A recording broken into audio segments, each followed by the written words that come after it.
Hello everyone. हमारा sociology का revision 4 तारीख से स्टार्ट होगा। मैं बता देता हूँ हम लोग क्या क्या डिस्कस करने वाले हैं। एंड डिस्कस करने से पहले मैं ये सारे टॉपिक्स पहले ही डाल दूंगा ताकि आप एक बार इन्हें पढ़ लें। वहाँ पर जो आपके डाउट्स आते हैं उन्हें हम लोग डिस्कस कर लेंगे। वो सारे डाउट सॉल्व हो जाएंगे। और जब हम रेगुलर बेसिस पर इस तरह थिंकर्स को डिस्कस करते रहेंगे ना, इनकी जो बेसिक थ्योरीज है, जो बेसिक कीवर्ड्स है, वो आपको याद हो जाएंगे ताकि एग्ज़ाम में आपको लिखने में कोई प्रॉब्लम ना आए। प्लस अभी प्रीलिम्स आने वाला है तो हम सोशियोलॉजी क्यों करेंगे। हम सोशियोलॉजी को पूरी तरह से नहीं कर रहे हैं कि यार रोज़ आंसर्स लिखने हैं और टॉपिक्स कंप्लीट करने हैं, ये सब नहीं होगा यहाँ पर। हम लोग सिर्फ सोशियोलॉजी को रिवाइज करते रहेंगे। बेसिकली हम लोग थिंकर्स को रिवाइज करते रहेंगे ताकि जब प्रीलिम्स खत्म हो जाए तो ऐसा ना हो कि पूरा सोशियोलॉजी भूल चुके हो और आपको स्टार्टिंग से स्टार्ट करना पड़ रहा है।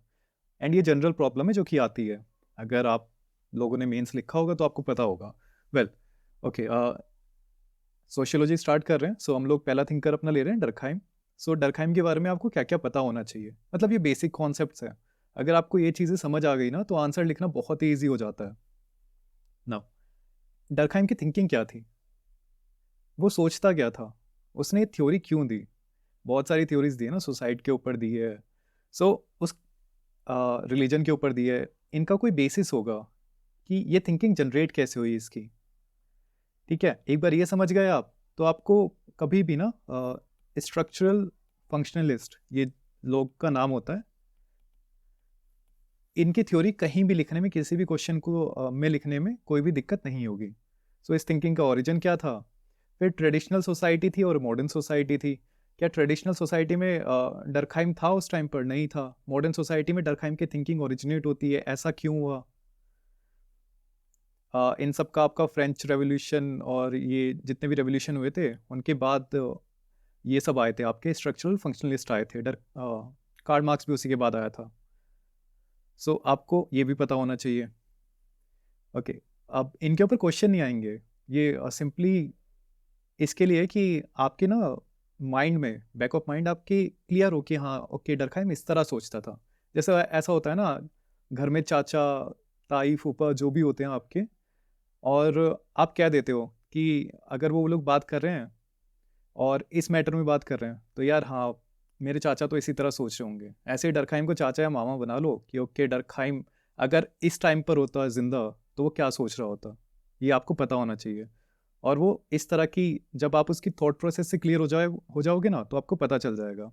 ओके, नेक्स्ट चीज़ देखते हैं। हर रिसर्चर का एक क्वेश्चन होता है, तो डरखाइम का क्या था जिसको वो सॉल्व करना चाहता था, और उसी के बेसिस पर उसने थ्योरीज दी थी।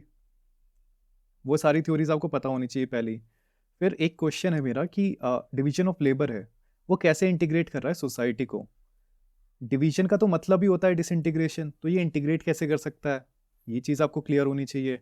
फिर division of labour traditional society में कैसा था और मॉडर्न सोसाइटी में कैसा था। ये मैकेनिकल सॉलिडारिटी क्या है, ये ऑर्गेनिक सॉलिडारिटी क्या है। उसके बाद आपको traditional society and modern society में डिफरेंसेस भी पता होना चाहिए। इनका कंपैरिजन वाला टेबल आपके पास होना चाहिए क्योंकि इनके ऊपर क्वेश्चंस आते हैं। ये mechanical solidarity, organic solidarity, collective effervescence, इस तरह के जो टर्म्स है, अगर आप फेंक के मारते हो, डरखाइम के ऊपर कोई क्वेश्चन आ रहा है या फिर स्ट्रक्चरल फंक्शनलिस्ट के ऊपर कोई क्वेश्चन आ रहा है, तो वो इम्पैक्ट डालता है एग्जामिनर के ऊपर कि यार ठीक है, इस बंदे को पता है ये जो भी कर रहा है। नेक्स्ट देख लेते हैं, मॉडर्न सोसाइटी में कोहिजन कैसे डेवलप हुआ। यहाँ तो हर किसी का अलग अलग इंटरेस्ट होता है, तो इंटीग्रेशन कैसे हो रखी है मॉडर्न सोसाइटी में, ये चीज़ आपको पता होनी चाहिए। अगर डिवीजन ऑफ लेबर इंटीग्रेट कर रहा है सोसाइटी को, तो फिर हम इंडस्ट्रियल स्ट्राइक्स या फिर इतने ज़्यादा झगड़े, लड़ाई वड़ाई देखने को क्यों मिल रही है हमें सोसाइटी में। उसके लिए भी डरखाइम ने दो चीज़ कही थी कि एक एब नॉर्मल डिवीजन ऑफ लेबर होता है, एक नॉर्मल डिवीजन ऑफ लेबर होता है। नेक्स्ट, सोशल फैक्ट, इसके ऊपर क्वेश्चन आते हैं, डायरेक्ट क्वेश्चन आते हैं। ये देखो जो ऊपर हम कर रहे थे ना, वो तो सिंपली इसकी सोच को समझने के लिए था डरखाइम की, ये सारे कीवर्ड्स एंड ऑल। अब क्वेश्चंस जहाँ से आ रहे हैं, अब वो यहाँ से आ रहे हैं, सोशल फैक्ट, रिलीजन, इन सब से।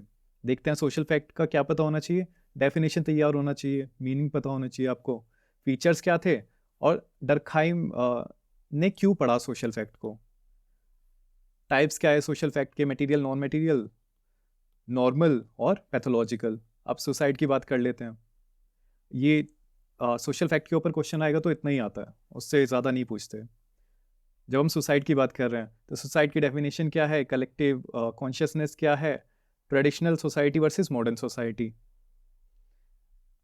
ट्रेडिशनल सोसाइटी में जो सुसाइड था उसका टाइप कुछ और था, मॉडर्न सोसाइटी में जो सुसाइड है उसका टाइप कुछ और है। क्या इनके ऊपर भी क्वेश्चन आ रहे हैं? नहीं यार, बस एक इस तरह का ना ऐसे डायग्राम्स है वो बना के आ जाओगे, अगर सुसाइड का क्वेश्चन आएगा तो आपको ज़्यादा मार्क्स मिल जाएंगे, 2 मार्क्स फालतू आ जाएंगे। एंड लास्ट में लड़ाई अगर आपकी रैंक आ रही है ना तो वो इन्हीं 2-2 मार्क्स की होती है। ओके, कंक्लूजन क्या था सुसाइड के एक्सपेरिमेंट का, इससे क्या प्रूव करा आपके डरखाइम ने? इस तरह के भी क्वेश्चन डायरेक्टली आते हैं। नेक्स्ट देख लेते हैं, रिलीजन के बारे में डेफिनेशन पता होनी चाहिए, सेक्रेड एंड प्रोफेन का डिफरेंस पता होना चाहिए।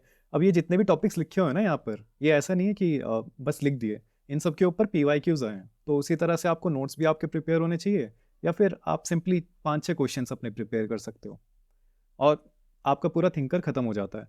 थिंकर्स में सबसे ज़्यादा टाइम देते हैं लोग, ठीक है, क्योंकि वहाँ से डायरेक्ट क्वेश्चंस आते हैं। सो थिंकर्स को इसीलिए हम भी अच्छे से कर रहे हैं। उसके बाद के जो टॉपिक्स है ना उनमें तो क्वेश्चन भी फिक्स है, इवन थिंकर्स में भी कुछ क्वेश्चंस फिक्स होते हैं। अभी हम नीचे चलेंगे, उसे देखते हैं। डेफिनेशन कर ली, सेक्रेड एंड प्रोफेन में डिफरेंस कर लिया।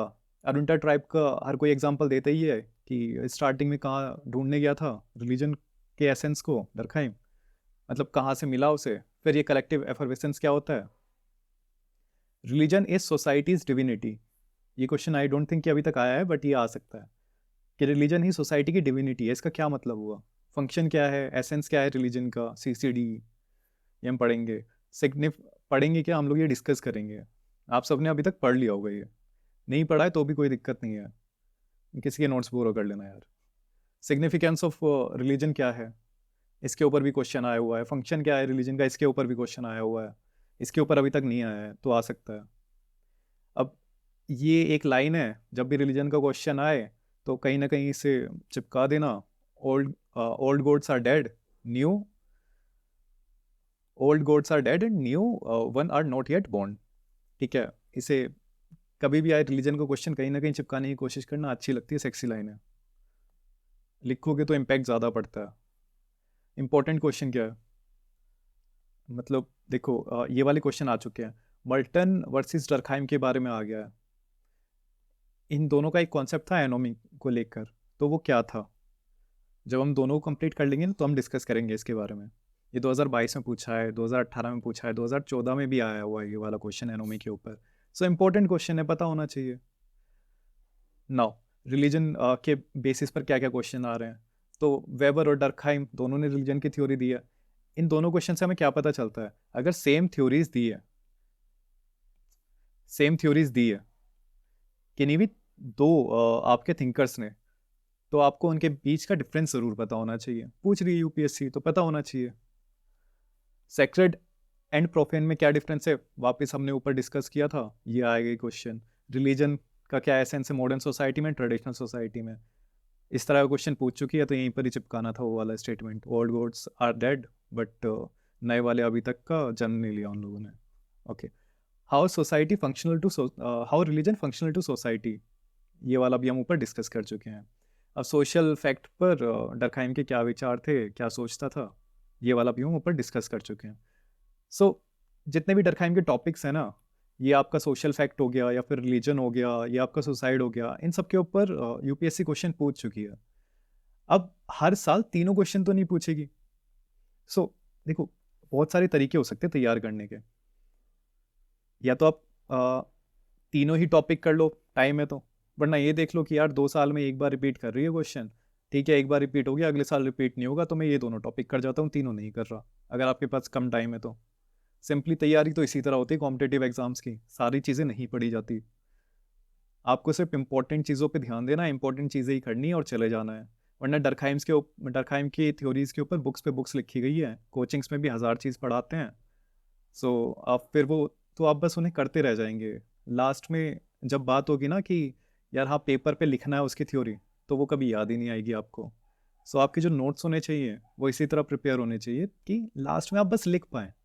यार देखो, लास्ट में क्या है ना, वो आपके 2 से 3 पेजेस ही आपके डिसाइड करेंगे कि आपको कितना आता है। अब चाहे सब कुछ आता हो, आपके सारे कॉन्सेप्ट क्लियर हो, बट अगर आप इन 3 पेजेस में 20 मार्क्स का आंसर नहीं लिख पाए तो कोई फायदा नहीं है।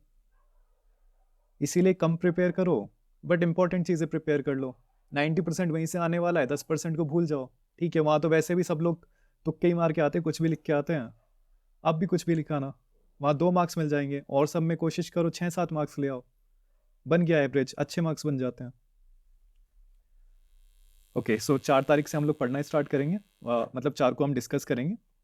विल डिस्कस एट 6 PM, ठीक है? ओके।